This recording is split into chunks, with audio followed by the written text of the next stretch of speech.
சமீபத்தில் ஆக்ஸ்போர்டு யூனிவர்சிட்டியில் சுயமரியாதை இயக்கத்தினுடைய 100ஆண்டு விழாவை முன்னிட்டு இங்கே தமிழ்நாட்டுடைய முதலமைச்சர் மு.க.ஸ்டாலின் அவர்கள் அங்கே போய் கலந்துக்கிட்டு தந்தை பெரியார் பற்றிய ஒரு நூலை வெளியிட்டார்.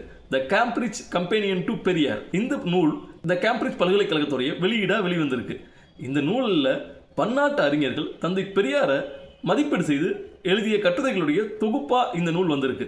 வைக்கம் போராட்டம், பூனா ஒப்பந்தம், இந்த வரலாற்று நிகழ்வுகளில் தந்தை பெரியாருடைய பங்களிப்பு பற்றி கட்டுரைகள் இருக்கு. பெரியாருடைய பார்ப்பனர் அல்லாத தேசியம், திராவிட தேசியம், பெரியாருடைய சிந்தனையில் தமிழும் திராவிடமும் இணையும் விதம், இரட்டை குழல் துப்பாக்கியாக அறிஞர் அண்ணாவும் தந்தை பெரியாரும் செயல்பட்ட விதம், சமயம் பற்றிய தந்தை பெரியாருடைய பார்வை, ஆரிய எதிர்ப்பு, பெரியாருடைய தேசங்கடந்த பார்வை, காலனிய எதிர்ப்பு, பெண்களுக்கு இந்த சமூகம் வழங்கக்கூடிய இடர்பாடுகள், இடையூறுகளை பற்றி தந்தை பெரியாருடைய பார்வை, செயல்பாடுகள், இலக்கியம், கலை குறித்து பெரியாருடைய பார்வை, பொருளாதார ரீதியான சிந்தனைகள், பெரியாருடைய விடுதலை, மனித மாண்பு, இதை போன்ற 13 ஆய்வு கட்டுரைகளுடைய தொகுப்பா இந்த நூல் வந்திருக்கு.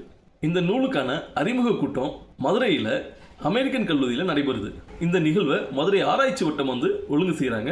20/12/2025 அதாவது வருகிற சனிக்கிழமை இந்த கூட்டம் அமெரிக்கன் கல்லூரியில் நடைபெறுது. எல்லாரும் தவறாமல் கலந்துக்குங்க. துருப்பிடித்து போன அந்த கடப்பாறைகளால் இன்னைக்கு வரைக்கும் பெரியாருங்கிற எஃகு போட்டியை ஏன் உடைக்க முடியலன்ற காரணத்தை அங்கே வந்தால் நம்ம தெரிஞ்சுக்கலாம்.